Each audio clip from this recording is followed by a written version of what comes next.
Hey, Mr. Bills here. This is specifically for my Art 1 class, but any class can use this as far as trying to find an image on Google and how to get it onto a grid so a drawing we want to enlarge. First of all, we're going to be looking for a portrait drawing, somebody's face. So I'm going to look up black and white portrait, but I'm going to look up photography.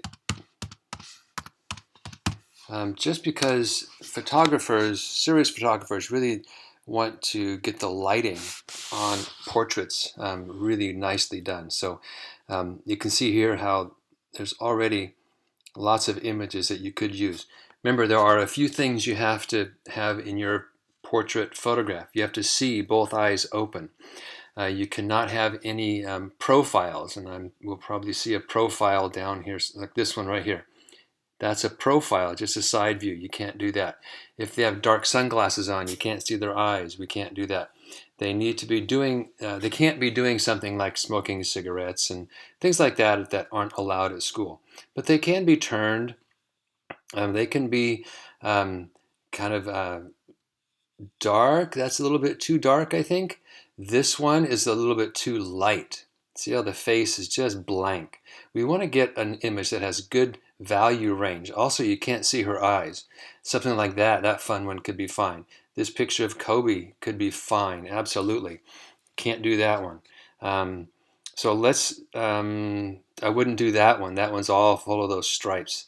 This one's on the dark side overall, but we might be able to lighten it up and I can show you how to do that. Something like this would be tough too because it's so small. Sometimes when you enlarge and we just do the portrait right there, it becomes real pixelated and blurry.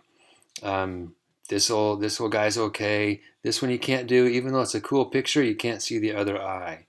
You can't see the eyes there. Let's see, this old-time photograph is great um, and you know, this one, the lighting is pretty cool, but you can't see his eyes.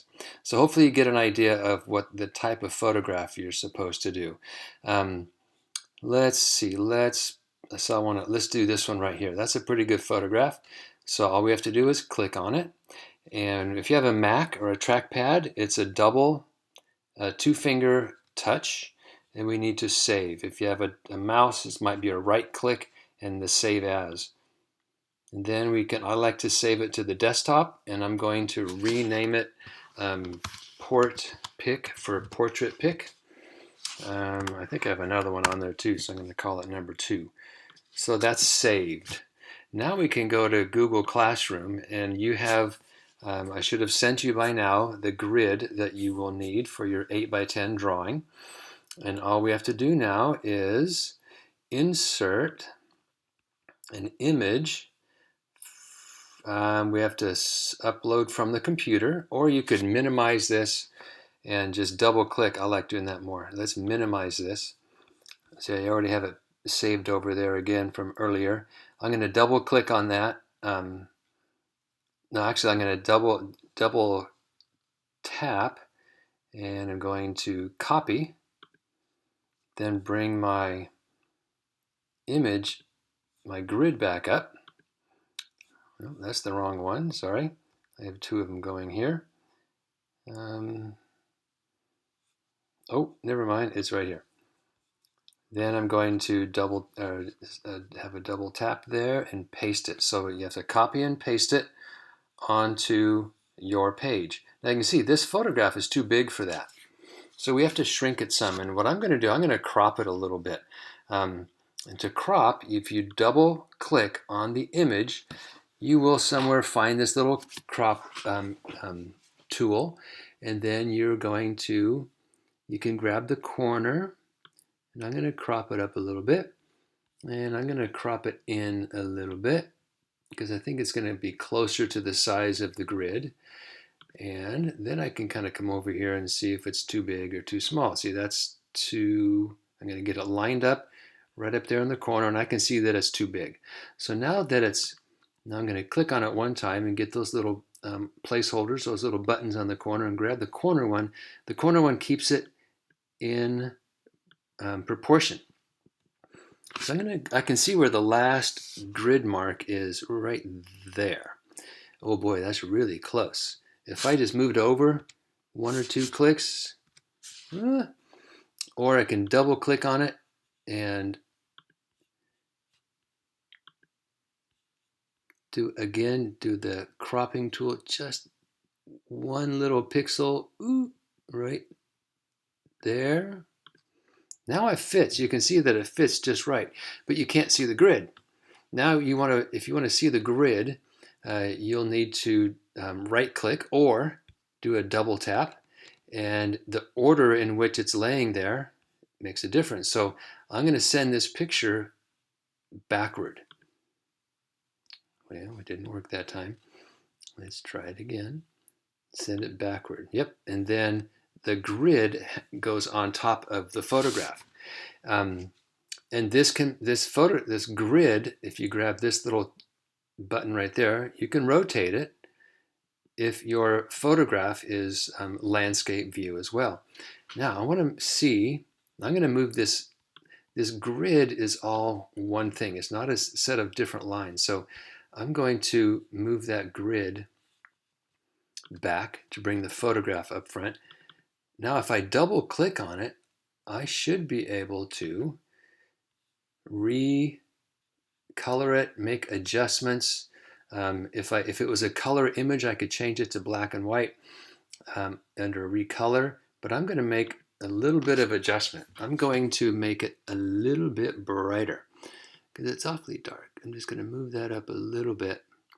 Sometimes if it's a light image, I will bump up the contrast, do those kinds of things. And then I can click here, I can get rid of the options, and then I can bring the photo backward, right behind the grid again. And then we're set to go. So that can be printed if we have a printer at your house, or if you are in school, we can print it. Or what you can do, check this out, you can make it bigger on your screen. Whoa, really big. And move it around and use the grid system to do the drawing part, which is another video that you'll see or you have seen. And be able to use that grid system to help you with the drawing. And you should be able to even get closer than that. Let's see. Let's zoom in even. Whoop, I messed that up. I think there's an option to go even bigger somewhere. I'd have to look for it. Anyway, that's how you get your photograph on your grid, and a good way to search for it. Anyway, have fun with that. If you find on your Google search, if you find that you want to do, old men or children or African American men or Asian women, you can do those specific searches. And you check this out. There's a dramatic black and white portrait photography if you really want to get some drama and emotion in some of those. So this one is a nice picture, but it's profile. This one's a nice picture, but you cannot see the eyes open. So there are some limitations, but boy, there's just a million pictures you can choose from. You can do somebody that's bald, doesn't matter. If there is hair, try to have hair where you can see some of the highlights, like right down there. This hair is pretty tough. It's just all black. So you can see it doesn't have to be blonde hair. You're going to find dark hair that also have some highlights in them. That's a really cool photograph, but it wouldn't quite work for our assignment. So have fun with that. If you want to send me 1 or 2 and get my opinion, I'd be happy to respond to you, or you can give them to me in class. All right, there you go. Have fun with that. See ya.